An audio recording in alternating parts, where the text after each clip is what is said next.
Good morning, good afternoon, and good evening wherever you are in the world. My name is Erik Bush. I'm the CEO of Demand Driven Technologies and pleased to be the host for today's webinar. Before we get into our content, just a couple notes on the webinar protocol that we follow when we do these types of events. First of all, we keep everyone on listen-only mode. Not that we're not interested in your questions, but it improves the audio quality for everyone who is attending. But we are very, very interested in your questions, so please use the question feature in your webinar control panel. If you open up that control panel, you should see a little block that calls for questions. And as we go through the content today, please use that to ask questions during the course of Debra's presentation. And we will take time at the end of the session to moderate a discussion around the questions that get asked during her presentation. Sean Banks, our VP of Sales, will be handling that for us with Debra at the conclusion of her presentation. Secondly, we are recording the webinar, and a link will be made available to all of you to access the webinar afterwards, so you'll have access to the content for further review. You'll also be able to share that link with others who may have an interest on your team in learning a bit more based on the great remarks that Debra is going to provide here. So let's talk about the demand-driven operating model for just a moment here. This is another dimension that's been added to the whole vocabulary from the Demand-Driven Institute. It complements both demand-driven material planning as well as demand-driven capacity scheduling. And we at DD Tech are proud to be the first vendor certified as compliant on both those dimensions and DDOM as well. We were also recently certified for demand-driven sales and operations planning, and we're the first vendor to be able to provide that level of functionality. So we thought it'd be a great idea to have Debra come on. Debra is a noted thought leader globally on these topics. She has written books. She has been speaking at events for years and has really brought tremendous insights into the market around the value that these kind of tactics and ultimately the technologies can bring to you in improving the operation of your manufacturing environment. And that's really what the DDOM story is all about. We've set up this as a series of webinars because there's so much content to cover, and we're deeply appreciative of Debra's participation and her leadership in contributing to these events. So we really look forward and hope you'll be able to participate in all three of the webinars that we've got planned on this agenda. So without further ado, please welcome Debra Smith. I'll let her make her own remarks around her background and whatnot. Many of you already know her anyways. Debra, I greatly appreciate your participation today. And to all of you out there watching and listening, please use the question feature again on the webinar control panel as we go forward, because I'm sure there'll be a great bit of discussion at the end of the presentation around the questions that you have. So with that, over to you, Debra. And again, thanks so much. Thanks, Erik. And I'm talking to you today from beautiful downtown Vancouver, British Columbia. So I'm going to sound a little hoarse. I've been on 3 continents in the last 4 weeks, and I am better than the Walking Dead, but I do have a bit of a nasal problem, so I'm going to apologize for that. There's a reason why we talk about flow strategy beating cost at the bottom line, but we don't get there if we don't really understand how deep and how inherently blocked our supply chains have been, and in most cases currently are. So that's the topic today. So I'm going to tell you what I'm not going to spend any time on. I'm not going to spend any time on DDMRP. My assumption is you understand DDMRP or you shouldn't be in this webinar. And if you don't, please stay, but get out and get some education. Best place to do that is DDI, or you can read, I think the best place to do it is probably 2 books that I'll recommend later. But here's our agenda. And what I really want you to do is have a good understanding of the core problem and the solution elements that you have to have in place to overcome that core problem. If you don't have all those solution elements, you don't get the bang for the buck. So if we can't agree on what the core problem is and those solution elements, we're blocked immediately from even moving forward in a direction that's going to get us somewhere. So I'm going to spend today on what we call a deep truth. I'm going to talk a little bit about our demand-driven journey, and the reason I'm going to do that is it traces the evolution of what's become known as demand-driven. And I'm going to show you how those elements and blocks came together. And I'm not going to say they were accidental. What I am going to say is they're the result of really great companies letting us come in and actually experiment in their world that turned out very positively for them. In doing that, we discovered how those building blocks go together, and we proved it to ourselves over and over until they became what I'm going to call the cohesive framework that Demand Driven Institute now calls the Demand Driven Adaptive Enterprise. Then we're going to answer 3 questions. And the very first thing is, why change? If you don't have a compelling reason to change, then there's no reason to go down the road and take the effort. The first thing you have to understand when you're going to make a change, you know you have a problem, is what to change. If you don't have agreement on the core problem to change, your organization is going to scatter and run in a lot of directions. And the last thing that we're going to talk about today is the future of the next 2 webinars, is what to change to, or to what to change, depending on what part of the world you come from in your English.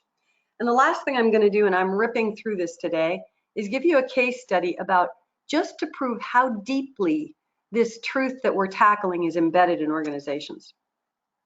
So when I started writing demand-driven performance using smart metrics, I came across a debate between Einstein and Bohr, and it's called a deep truth. And what they basically said is that they were being reviled by the rest of science because everybody couldn't decide if light was a particle or if it was a wave, and time didn't make sense, and a bunch of gravity questions.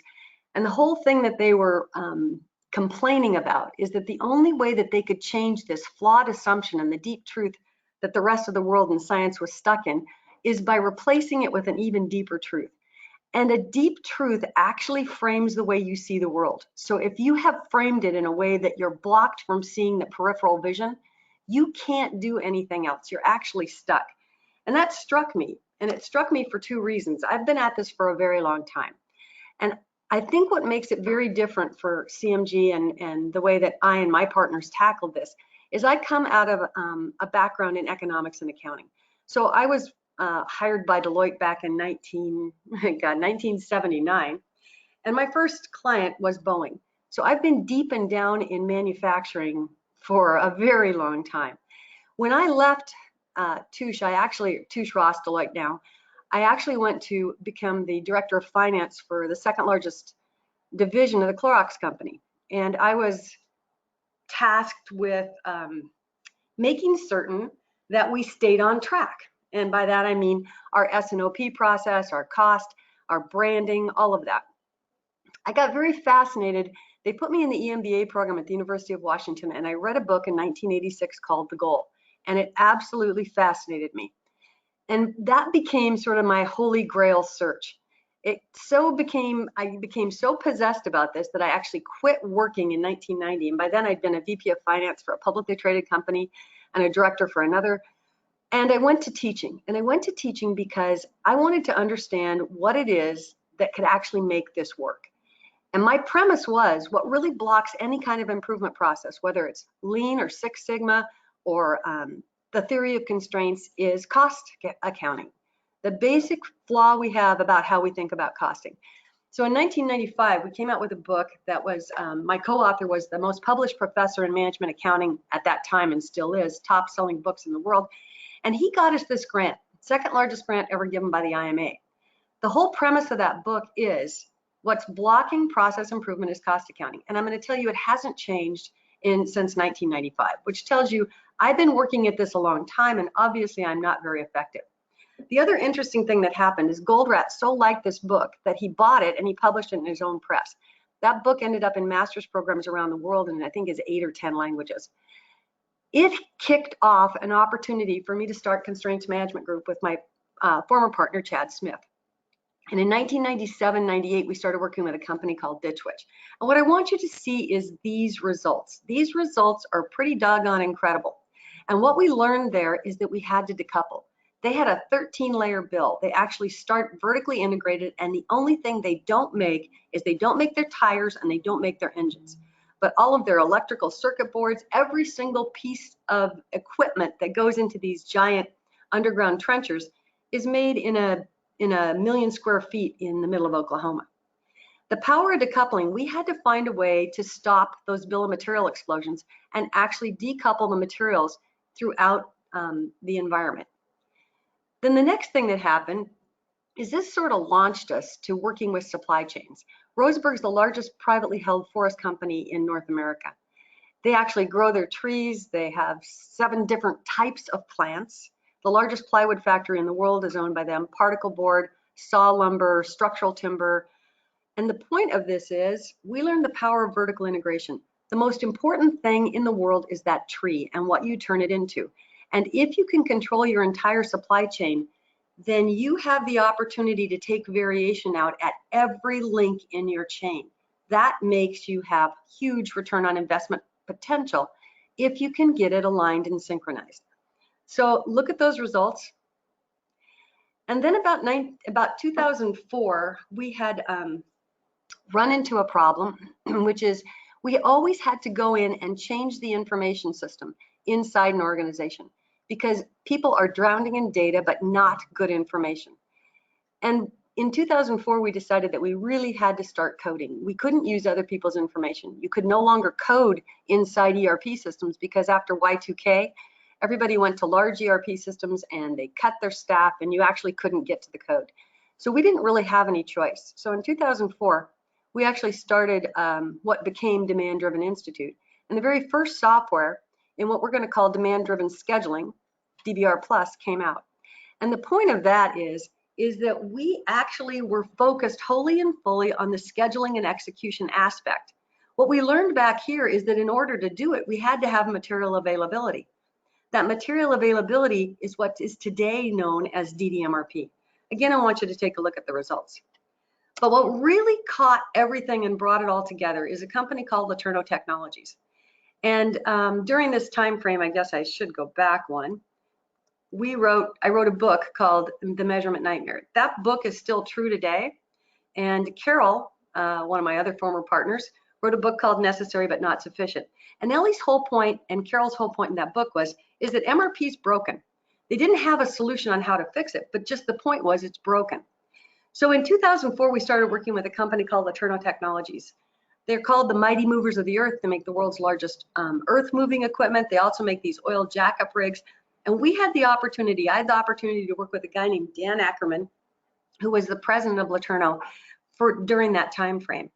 Because of the work we were able to do with him, I want you to see something absolutely incredible. 6x revenue growth with a 0.8 inventory increase. That is how you get this kind of ROI. Now, what's really interesting about this company is that in 2010, maybe 2011, I've lost track of time, they were sold. Their parent company is Rowan. Rowan is an oil drilling exploration company, and they own those jackup rigs, and Laterno built them for them. They sold them for 26 times what they paid for them, and they only own them 12 years. This is where I absolutely knew and understand, and I've seen it before, is when I lose a client, it's because they get sold. They were sold to Joy Global. Joy Global came in, broke them up, and turned off the software, turned off the information system. They immediately fell back to the same old ROI, and their on-time delivery was back in the 60s. What does that tell you? We didn't change anything about the product, the technological wonder, the people who did it. All we did is give them information of visibility to what's relevant today to link their entire supply chain from the steel they made all the way to shipping those jackup rigs out into the ocean. So if I'm going to tell you that the thing that blocks people from taking the right action is the lack of visibility to the right information, this proves it to me over and over again. In 2011, we got the opportunity to work with Unilever. And this is the very first time that we actually stepped into consumer products. Our history is in, I'm going to say, typical manufacturing, okay? And what we learned here is the way to distribute prioritized share. And we've been looking at prioritized share of scarce capacity and scarce materials for a lot of years. But this is where we actually got to take a look at distribution. I want to make certain that if I have 5 distribution centers and I feed multiple customer distributions, I want them all to have something on the shelf. So if the best that I can do is get everybody up to the top of the red zone, I'm going to make sure that I send that prioritized share across the top of the red zone for everybody, rather than having some distribution centers that are large be fully stocked and the small ones out. Remember, it's about shelf space. And if shelf space is a priority, then we have to make something that does that. So we have the only prioritized distribution, I should say DDI does. And about 2011 is when Erik joined us. We spun off DD Tech because it really needed to have a software emphasis. We're not software people. We're simply thoughtware people. We know what the world needs to look like and where it needs to go, and that's how we experiment. But the ability of day-to-day running, and it's proven to be a really great thing that we've done that, is DD Tech. I want to show you what we've been doing for a while. The last bit, we've been focusing really on taking the concepts in demand-driven performance and melding them with I'm going to say the framework that DDI is providing for education, and putting out a very good explanation for people so they can quickly move from the world that they live in with a cost conflict and a flow conflict into a world where they actually are demand-driven. So if you stick with me for these 3 webinar series, I'm going to be focusing on these 3 clients and their story and what's happened to them over the last 2 years as they've put in a demand-driven operating model. I'm at Stem Cell this week. They make stem cells, and and instrumentation. They are the largest provider to places like Fred Hutchinson, where research is being done, an amazingly different view of manufacturing. MEBA makes very sophisticated bearings for automotive, large power plants, airplanes, and Corona is based in, I'm going to say, anything you can make with clay. So dinnerware, tiles, bathroom fixtures, kitchens, very, very different. They're all 3 different countries. MEBA is based out of Europe, Stem Cells based out of Canada, and Corona is based out of Colombia. If you stick with me, you're going to see that demand-driven is the same for everybody, even in incredibly diverse environments. Okay, so let's just say I'm not going to spend any time here. This is who we are. This is what we do. And I'm going to start with a question. So Elizabeth's going to take over this poll, and I'm going to ask you to answer this question. And do it as quick as you can, because we're going to move quick today.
So Elizabeth, let's wrap up this poll.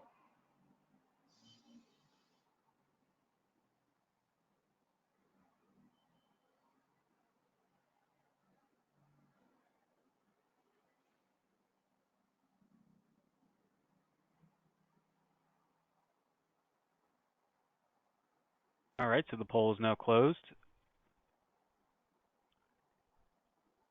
Or Sean, thank you. Yeah, and Deborah, would you like me to read the results here? Actually, I thought you could show them on the screen. Is that possible? I don't. If not, go ahead, read the results. Yeah, so 88% of people selected best system flow as the biggest factor in ROI. Okay, well, that tells me you're all a very educated and sophisticated group, because I want to show you something. In 2014, Chad Smith and I did a webinar with 840 people across the world, all of them Institute of Management Accountants certified. And this is what they gave us. And these are the people that should know. So what I'm going to say is that if you're living in the rest of the world today and you don't know anything about demand driven, and I got much better results from these people than other people I were polling. And what I want you to see is that best resource efficiency and lowest unit costs are actually exactly the same thing. So what I'm going to say is we're doing better and you're a sophisticated group. So I'm going to keep moving. Because what you do know is that flow is what counts. And you know that if I'd asked you 5 years ago, I may not have gotten that answer. But the opposite of a deep truth, if I'm looking at cost versus flow, is I have to get another deep truth. I have to replace it. So let's take a look at technology and ROI. I found these slides in 2011 or 2013, and I think that they're really telling. And this is really a case for why to change. So if you want to explain to people what's going on, you can really take a look. And this is assets. This is US-based company that have assets in the United States. They can have assets all the rest of the world, but they're US-based. And I want you to see that decline in return on investment. And the interesting thing is that if I look at the top performers and the bottom performers, there's still there's a decline. So you can say, well, the top's doing good and the bottom's doing really crappy, except something else happens that makes it really interesting. And this is called the topple rate. This basically says that it's much harder to stay on the top than it used to be, which means the rate at which companies at the top fall to the bottom has doubled. And what that means is you got to pay attention. The world's complex and you don't have the opportunity to sit quietly and be at the top anymore.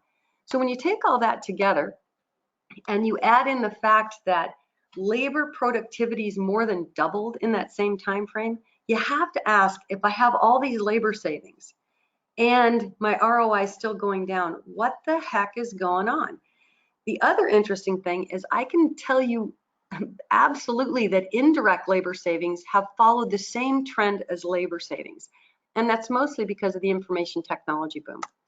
So the only thing that you conclude when you look at this is that we have a global oversupply problem. And you can tell that that happens because there's been very little price pressure put on anybody. And I'm going to say outside the artificial tariffs that are happening right now, you're still not seeing price pressure. There's been a huge trend in every country to go outsource offshore. And what we've seen is service levels decline, inventory up, and expedite costs increase. The other thing that's happened is practical asset life infrastructure has gotten very short. And both of these things put tremendous pressure on return on investment. All those labor gains have gone nowhere. In fact, touch time is less than 10%.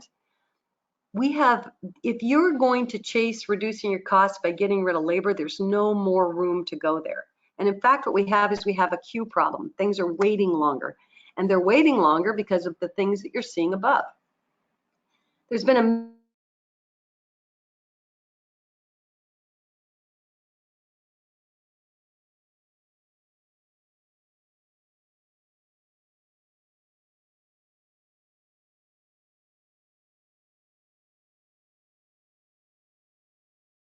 second thing is you've got billions of dollars that have been poured into process improvement, and those gains did not go to the bottom line.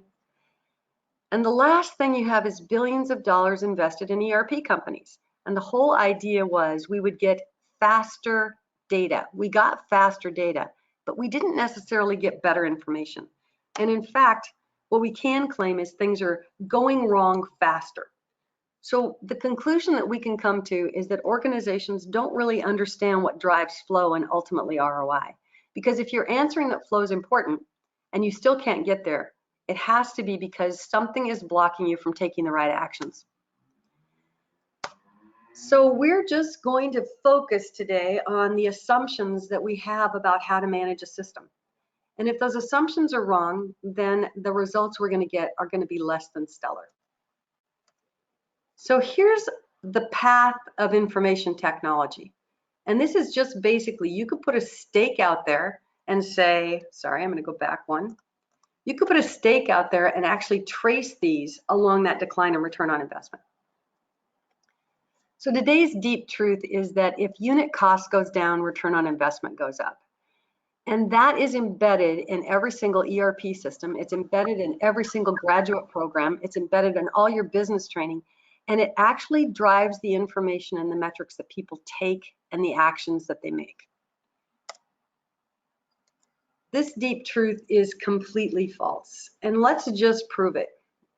What today we have in companies is we have two tug of wars. We have people on one side who are driving towards flow-centric metrics, and everybody has them. On the other side, we're still driving towards cost-centric metrics, and everybody has them. And if you take a look at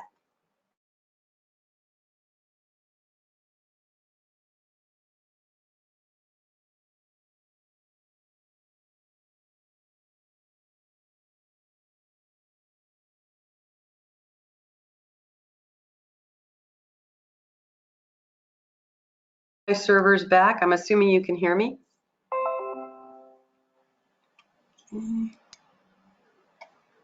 Sorry, got a few technical. Okay, got a few technical difficulties going on here.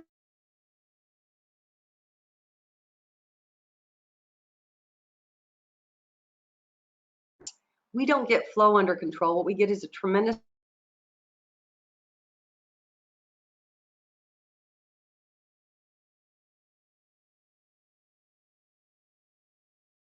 and these tactical objectives on the far left are what every company puts out into the world. I have two different actions I would take if I had a cost-centric or a flow-centric action. They're absolutely opposite. I'm going to give you a chance to take a look at them. And the point is, if I am taking absolutely opposite actions, they can't both have the same end result. One of them is going to have a very different result than the other. Okay? And it shows you that I cannot reconcile these two strategic directions. When I look at budget performance, when I look at volume maximization, and when I look at continuous improvement, I'm being driven in exactly opposite actions. Okay?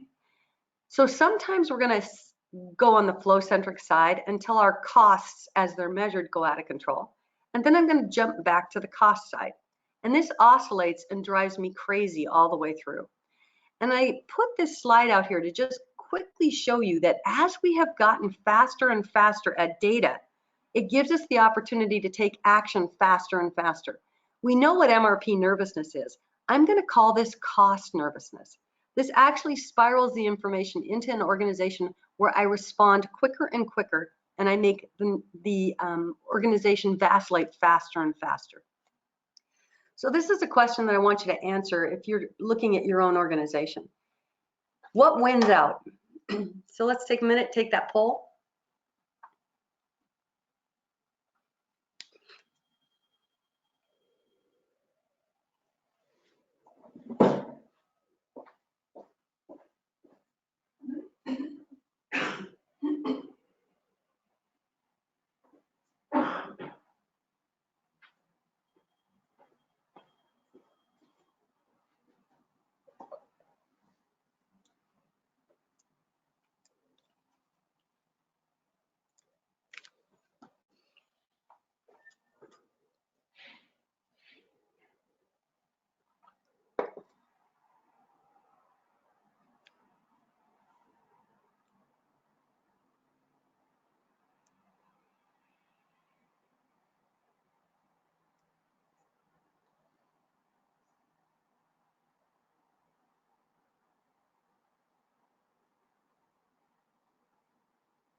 All right, so that's 60 seconds. I'm going to close the poll and see if we can share the results.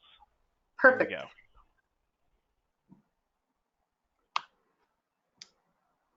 So are they supposed to appear on my screen? So it says they're appearing for the broader audience. So it says 65% select oscillating between protecting flow and protecting cost, 20% with cost-centric tactics and actions, and 14% with flow-centric tactic and actions. Perfect. So let's just take a look. Actually, you guys are in worse shape than the IMA said that they were in. Of course, I think that they didn't really understand the question. I think that you do, but you basically made my point. We're stuck at the very lowest amount of people being able to do anything on flow-centric actions. And what I'm going to claim is I'm going to claim that that is a bigger source of variation than MRP distortion and forecast distortion. And I can make that claim because I've been living in this and solving this conflict for a very long time. What's really critical is that most companies know this. People know it's important, but the truth is they don't have a choice. You can take a look at Laterno. They absolutely knew, they were trained to the nth. They had a beautiful process. The same people are there. They can't get to the information. When you can't get to what information you need, you will have to act with the information that is available to you. And you do the best that you can. But if all you can see is local, then the best you can do is act locally. Remember, this is about system flow. You're acting to synchronize an entire world. So let's just take a quick look at the consequences of focusing on unit cost. And this was in demand-driven performance, but this is actually a company that I worked on in about, I think about 2010. So what it's saying is that when people feel pressure to maximize monthly profit plan, COGS dollar credit into KPI, which means when I make the product, I ship it into my warehouse and I get credit for it. It doesn't matter if it gets pulled through. And people behave according to their metrics. Then I end up with plants trying to maximize, and I'm just going to go back to my laser pointer here, trying to maximize COGS dollar products. Okay? And when that happens, and I know that some of my items have more COGS dollars than others, and you can think of it as a higher profit margin, a lower unit cost, then departments tend to produce the high COGS dollars at the expense of low items, especially when I get to the end of the month or an end of a measurement period.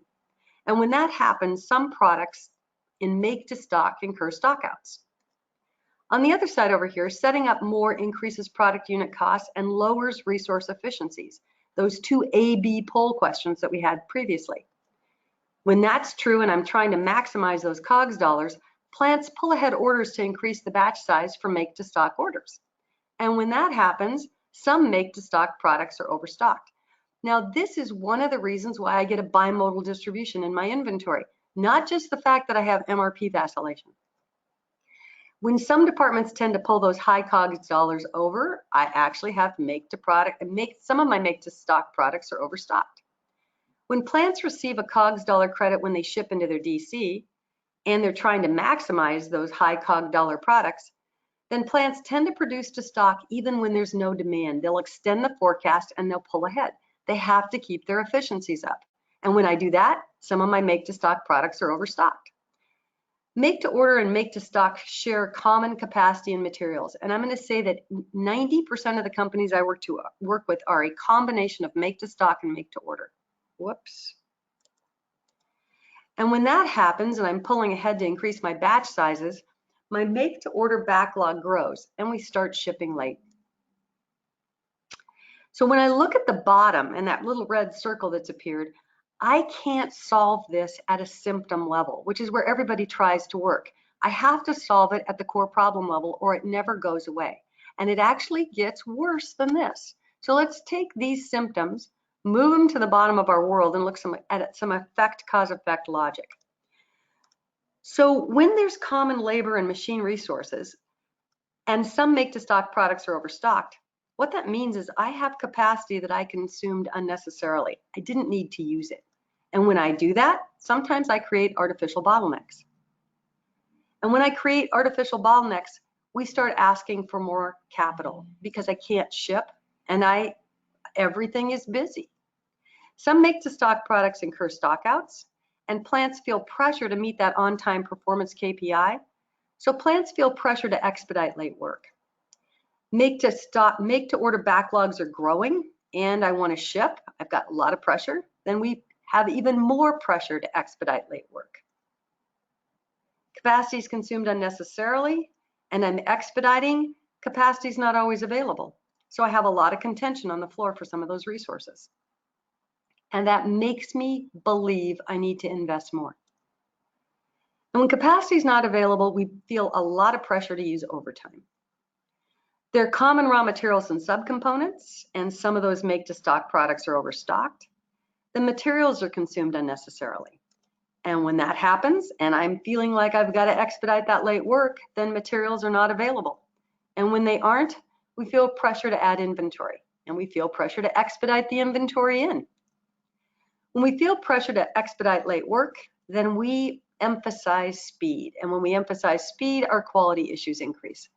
Now, I want to see that all of those negative effects are happening and being driven from that same problem of having cost. And when we work a lot of overtime, quality issues increase.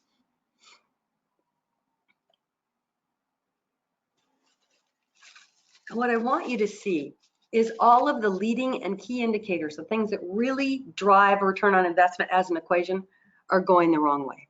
So by definition, this struggle and that struggle are actually causing us to die. So I think we already answered this poll question, didn't we?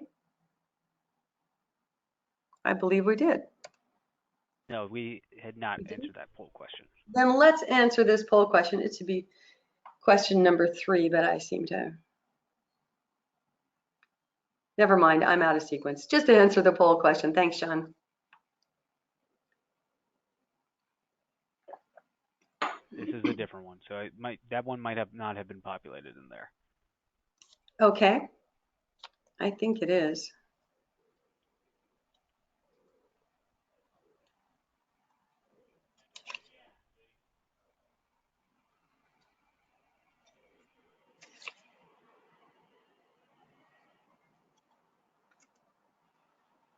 And I think we already answered this.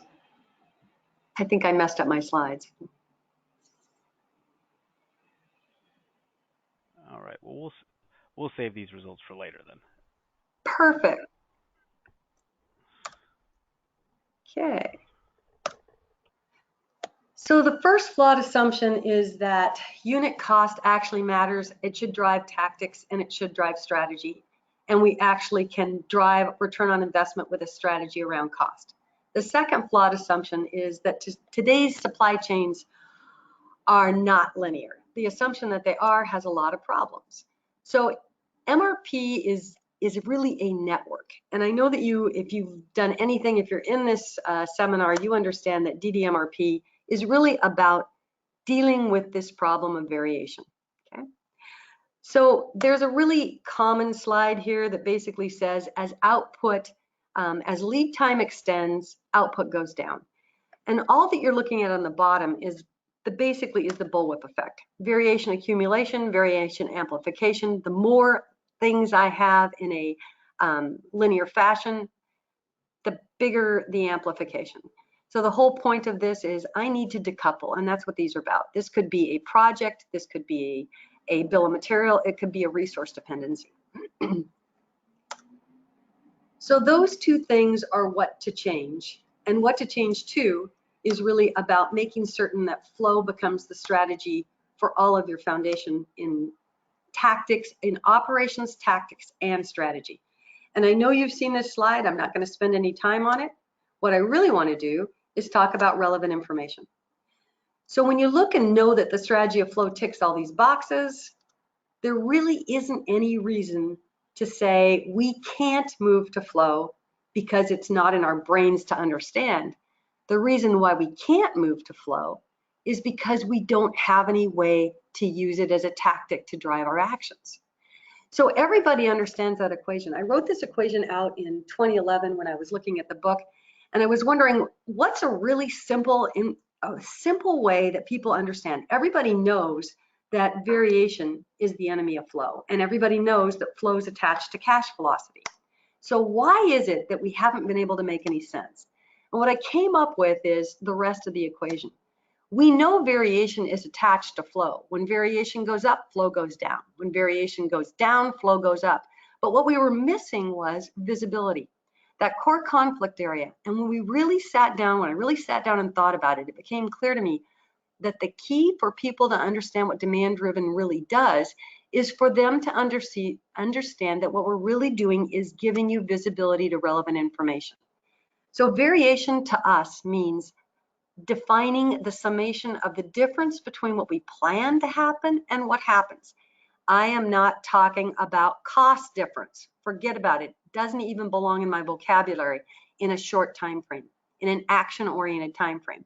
I am talking about on time, on spec, on quantity. On time, on spec, and on quantity. You hear nothing about cost. So visibility to relevant information is, am I on time?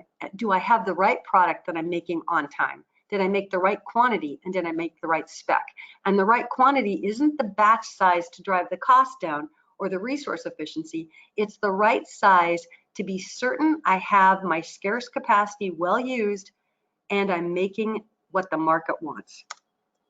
So relevant information equals flow-based metrics. It equals smart metrics. So everything about demand-driven is visibility for system flow. So demand-driven is really going for three effects. The first one is to end the MRP forecast distortion. That's variation going down. That's DDMRP. The second one is most important. End the cost conflict, variation going down.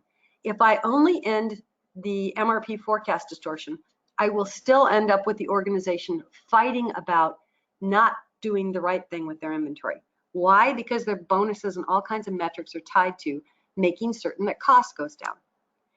And the third thing is using that information to align strategy, tactics, and execution.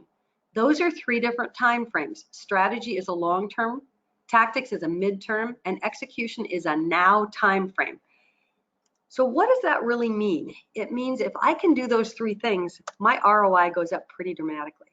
So the first thing that you have to understand and you have to convey to an organization is that there's 4 prerequisites for relevant information. And the first one is understanding relevant range.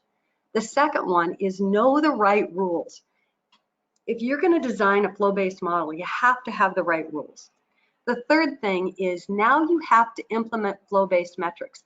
I can have a design, and if my flow-based metrics aren't all the way up from operations, including tactics and strategy, I'm going to get a disconnect at the tactics level.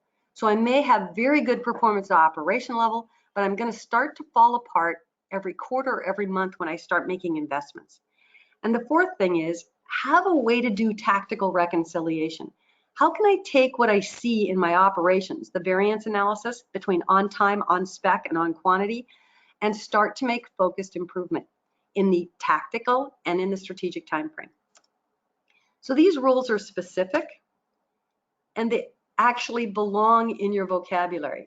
Relevant range is pretty easy. It's the time frame in which my assumptions are valid. So in the long run, all costs are variable. It's the time to step in or out of them. In the short run, everything but a 1-for-1 ratio cost like materials or outsourcing is fixed. And we know this, and it's basic economics. And if I mix up these ranges in my assumptions and my information, then I make very bad decisions. So force fitting is a really bad idea. So there's a time where forecasts are relevant, and there's a time when they have absolutely no meaning at all. What matters today is that I follow the schedule of what the market asks for. So let's just divide these into some time frames. And I'm going to tell you that a demand-driven operating model works in this time frame. And then the tactical reconciliation works in this time frame. When I move up here, I'm starting to move into tactical and strategic, and that's a whole different world, and we're not going to spend any time talking about it today. But everybody knows, any plant manager knows that there's nothing they can do about their fixed costs in a day or a week, and they have to take actions in that. If their actions aren't based on flow, they're in trouble.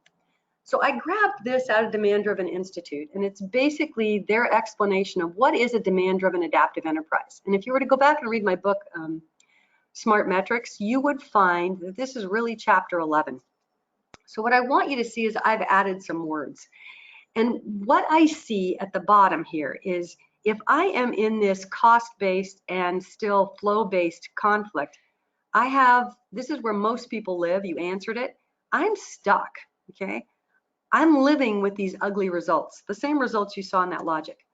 So what happens when I move to the next is I put in DDMRP, and what I get is an end of MRP forecast distortion. That is the only thing I'm getting. It's a great bang for the buck, but you're stuck. You've put a seawall between you and your vendor, and now you have material availability. You've put a seawall between yourself and your variation and your customer. You've ended that variation, but you cannot get better. Okay? The next thing is we put in what we call DBR plus, or demand-driven scheduling and execution, and now I've ended the cost flow conflict, but only in the operation time frame.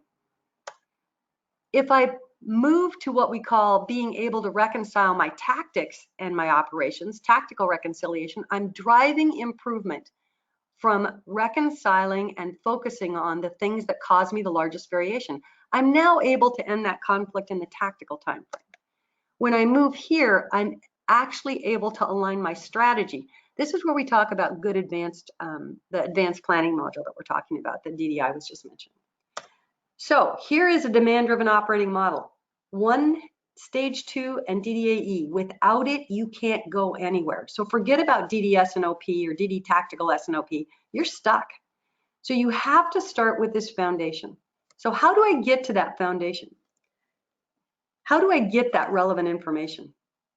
I have to start with understanding 2 things. We live in a complex adaptive system. So on one end of chaos is we're gas. We're floating around the universe. Once you fall into chaos, you go bankrupt. Chaos is a disaster. On the other side is order. Order is ice. Everything's frozen, stable, static. That doesn't exist in your world. You actually live in something that's water. And what you want to do is you want to live on the edge of chaos and safely be able to survive. The bad thing is most social organizations and businesses don't understand this at all. If you're going to survive in the world and thrive, you're going to have to learn how to get very good at the edge of chaos. You adapt or you die. So what our systems do is they actually use these rules to build tools that define the design. Okay? So if we take a quick look at the rules, we can actually start to build the model. So the very first thing is to understand nonlinear systems. We make those connections and the interconnections on a demand map. I want to understand the information and the material flow from quote to cash. If I don't understand that, I can't get a good DDOM. And an engineer to order or a research and development to order versus a just a make to stock or a make to stock and a make to order, they're very different designs.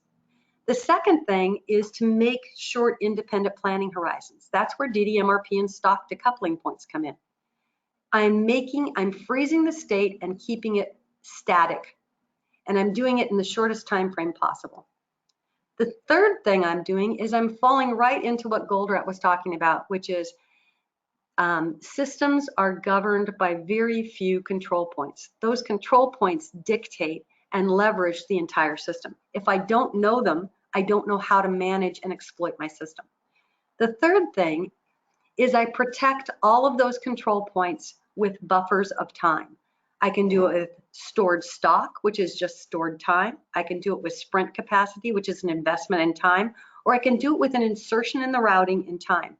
Very few places need buffers, but they're critical, and they become the places that I actually gather information. They're where relevant information. If those points are on time, my system's on time. If they're in trouble, my system's in trouble. And the last thing is I take that information and I actually start to learn from it. So if you mix it up, this is where thought-learned modeling comes in. This is DDMRP. This is demand-driven scheduling. And now I start to take that information and trend it. So really quickly, there are these components. If you don't have these components, you do not have a demand-driven operating model. If you don't have a demand-driven operating model, you're not going to get better. You're not going to have the relevant information you need to drive your world. So this everybody's seen. This is DDMRP. It's a fundamental change in how we view planning and management of inventory and work orders. This is fundamental scheduling changes. Basically, I'm using a control point. I'm scheduling everything from the control point, and I'm doing it from a stock buffer priority. I'm doing prioritized share, and I'm actually making certain that my capacity is realistic. I schedule from 1 drum, 2 drums, 3 drums, wherever they are in my environment, and they drive everything else. And the last thing I do is I protect that drum. I protect those drums with either an insertion of time. I protect them between this machining drum and that assembly drum with stock, and I invest in some sprint capacity. So when variation hits me, I don't let it hit my drum. I stay on track, I stay on time. I changed the emphasis of where I am looking. So I am totally focused on what's happening at those control points and the impact of those early warning systems. All buffers are is early warning system that tells me, hey, you are going to be in trouble one time frame before you are in trouble so you can act. Down here, I'm saying, hey, you know what? You have opportunity. Your standards are wrong. Somebody's cheating. There's too much whip in your world. This tells me, can I recover or not? Do I need to invest in some sprint capacity? So what you're doing is I'm looking at matching those right rules to the right tools. So each one of those rules has something that is tied to why I picked the elements that I did for this solution set. These are the elements. If you don't have these elements in your solution set, you do not have the ability to demand driven. So it's all about learning and internalizing the lesson. First thing you do is you get a visible real-time feedback system. And then the second thing is you learn how to make it work. So I'm going to take you through a really quick case study. This is a client of ours that 5 months after go live, these are their results. Pretty doggone good. Okay? They are feeling really happy. The way we deal with a client is we build the model, we make the plan, we implement it, we go live. Then we teach people how to do go live, and then we audit it and teach them to get better. These guys postpone their audit. This is how their world works. This is their stock buffer. These are make to order entries. These are different lines of product. Those are different colors of product. Notice that we put in a finished kit case. That means they can ship out of this kit immediately. There are 12,000 SKUs in that kit. When I get an order, I pull out and say, hey, it's time to rebuild that kit assembly. So I schedule that drum. It schedules all of these things to that drum. I have that capacity that I'm looking at all of these. I can see that. And then I pull in from these finished crockery. This is finished. These are plates, bowls, coffee cups, and I can put them in all different kinds of kits. 8 plates, full service sets, 4 bowls. And notice that from this 1,000, I'm making 12,000. This was part of the design to put this in. It's a 2-day lead time to kit it and get it to there. So this finished crockery gave us all those results. This biscuit earthenware can only last 2 weeks, and then I have to glaze it or do something and move it to finished crockery. But I'm going from a V to a V. It's the power of the design. Okay. So they called us in July, month 8, and said, hey, inventory is holding, but we're in deep trouble. Finished inventory is increasing. We've got scarce resource drums are challenged, backlogs growing. All of my work orders are coming out red and critical. The buffers are in danger of collapsing. Overtime's gone up. We got problems, and we can't see why. Sales didn't have a dramatic increase. So we scheduled their audit, and we got down there, and look what we found. This is their replenishment buffer. May 18th, May 18th, May 18th. What the heck happened on May 18th? Their green zones went crazy. They had invested in an automated packaging line to make kitting effective so they could get some labor cost savings. This was in the works when we started, and they didn't change it. They didn't change their idea about how to make a tactical investment. So everybody knows how we size these green zones, yellow zone and red zone. Look at what happened, nightmare out here in capacity, and I'm seeing all kinds of problems. So what happens with that green zone? They got an A+ in operations, but a D in tactical metrics, and they had to move forward. They had made this 9-point plan, kits and MOQs, 12,000 of them, all of them, they doubled the green zone. That means the batch size went up. It went everything in the wrong way. No velocity, artificial spike, it spiraled all that chaos, and they added millions of dollars to their investment. So remember that design. Look, this is just the basic math. This is just one SKU. Average target inventory 130, ended up being 250. Take that for 12,000 SKUs. Every single SKU got whacked this way. So here's the thing. That cost idea is alive and well, and you gotta kill it, and you have to take it through the tactical. And I hope that this makes sense. I hope that you understand about that unit cost myth and why you can see very clearly it drove ROI in the wrong direction. Hard lesson. Did they learn it? Absolutely. And they won't do it again. So this is the point. Learn, thrive, and alive. You want to adapt. You've got to understand too much, too little, too early, too late. And if you want to understand demand-driven operating model in action, then I'll see you at the next webinar. And I'm sorry we're a little bit long, but we have a last question. Do we have time to poll that, Sean? Yeah, this is the one we actually polled, so we already have results on this. Perfect. and it says 46% of voters say that the answer would be poor here. 39 say moderate, and 5% say good. Well, I think that's a pretty accurate statement. So that was where we were with the IMA, and they didn't know enough to give the good answer.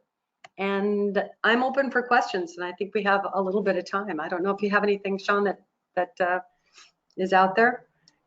Yeah, so we have a couple questions that were asked at the beginning of the presentation, and everyone out there, now would be a good time to use the GoToWebinar functionality to submit your questions while we still have Debra on the line.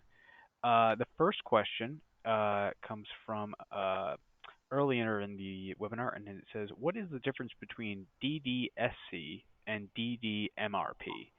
What is the difference between DDSC and DDMRP? I don't know what DDSC is.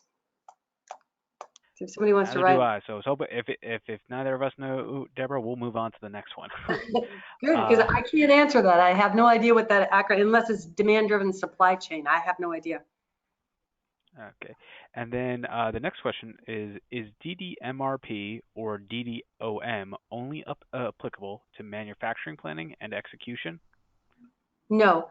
I have many engineered order environments or some kind of assembly to order. So whenever you have engineering or R&D, like Stem Cell has R&D, then I need to connect the engineering component to it. So I'll give you a quick example. I have a client called Permapipe that does underground piping for some of the largest, like Disney World or very large projects. It's critical that engineering make those drawings in the same frame that I'm going to either connect and build it and or the longest lead time item to purchase. We did this with Fortsia. We also did this with Laterno. So if I have engineering knowing what they have to complete first because it's the longest leg to either order or to make, then I need to hook them up also. And that's just part of the design. I hope that helps. Great. And that's perfect timing here. We're at 12 noon Eastern Time, which is the end of the webinar, and looks like we don't have any more questions coming in. So Debra, sounds like you probably covered everything in the presentation. Well, I covered a lot. The idea was to give you a framework. I know that you're going to be sending this out, so you'll have some opportunity to look at it. Please email me, ask me questions. I'm totally open to give me a couple days to reply because I'm running pretty fast these days, but happy to take the questions. You can send them in through DDI or contact me directly. Happy to have that. Thank you so much. I hope that I see you at the next webinar where we're going to actually do some deep diving as to how to do this and what does it look like. Great. All right. Well, thanks everyone for joining. And we'll hope to see you on the next webinar.